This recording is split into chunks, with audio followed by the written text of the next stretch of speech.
A team of 15 German soldiers are returning home after a 3-day reconnaissance mission in Greenland. A spokesman for Germany's armed forces said the next step was to coordinate with NATO partners on how to strengthen the bloc's presence in the Arctic and North Atlantic.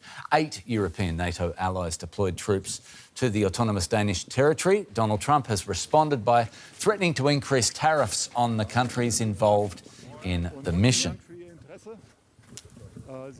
Now, DW's political correspondent Jenny Graham joins me in the studio to talk about this. We should get specific. What kind of mission was that, Jenny? And did the Bundeswehr leave earlier than planned? This was a reconnaissance mission and really a short assessment mission to get a sense of the situation in Greenland. There's been speculation here in the German media that the soldiers left in somewhat of a rush, but really this trip was only meant to last just a couple of days.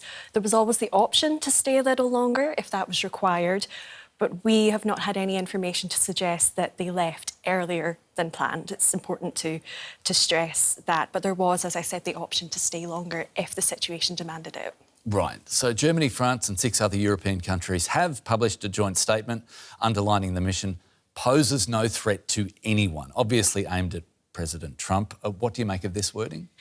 We are seeing the rhetoric increase a little bit. The wording is getting a little bit more stricter, I would say. In that same statement, I think the key quote really for me is that the countries said tariff threats undermine transatlantic relations and risk a dangerous downward spiral. I don't think we've heard anything quite like that until now.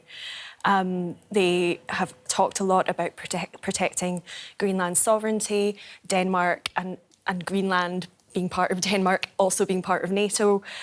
And yes, more of the same, standing united, committing to upholding our sovereignty. So this is really a statement of unity within the European countries that support Denmark within NATO. So there's that collective response. Let's talk about this renewed tariff threat. Germany's Automotive Industry Association says tariffs would place a heavy burden on the sector. How alarmed is Germany, do we think about this? Very alarmed, I would say. You talk about the German Automotive Industry Association. They say the costs of these additional tariffs would be enormous for German and European industry at a time that's already extremely challenging. And the head of that association has urged the European Commission to have a smart, strategic and coordinated response. We also heard from other organisations here, for example, the Mechanical Engineering Association, who are really echoing what Denmark said about being blackmailed. The head of that, the president of that association said Europe must not allow itself to be blackmailed. And if the EU gives in here, it will only embolden the American president further to make his next absurd demand, her quote, and threaten further tariffs. So really the messaging here is getting a lot stronger from this side of the Atlantic. Political correspondent Jenny Graham, thanks for the rapid response.